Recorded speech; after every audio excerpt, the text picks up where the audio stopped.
There are some teams in sport that win trophies, and then there are teams that win hearts. The Netherlands in football and South Africa in cricket belong to that second category. Stylish, fearless, artistic, loved by neutrals, but also haunted by one painful thing: almost. The Dutch taught football how beautiful movement could be.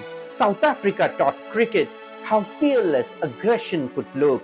The Dutch arrived at the 1974 World Cup and shocked the planet with total football under Rinus Michels and the genius of Johan Cruyff. Players moved everywhere, defenders attacked, midfielders became forwards. Football had never looked so free.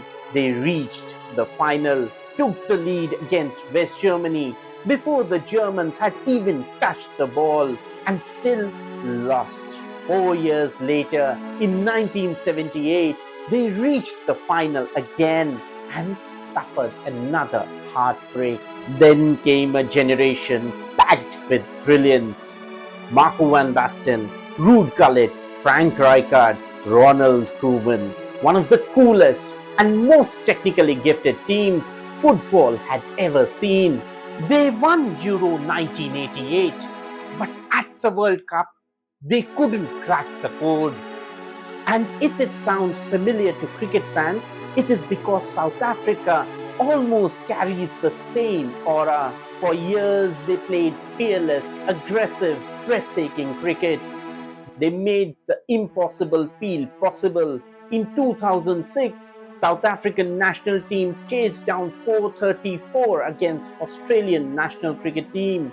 Before that day, scores above 400 felt untouchable. South Africa changed the psychology of one-day cricket forever, just like the Dutch once changed football. But World Cups, that was always where the pain began. The rain chaos of 1992, the Alan Donald runout in 1999, the semi-final exits in 2007, 2015 and 2023, and then finally in 2024, South Africa reached the World T20 final for the very first time. The trophy was almost in their hands. They needed just 30 runs in the last 5 overs against India with 6 wickets remaining, and somehow they still lost. Just like the Dutch in football, South Africa in cricket mastered the art of coming painfully close without completing the story. Then came 1998 for the Dutch, maybe the most romantic Dutch side of them all. And one pass still lives forever: the long diagonal from Frank de Boer, the magical touch from Dennis Bergkamp against Argentina, one of the greatest goals in World Cup history. But again, the Dutch fell short.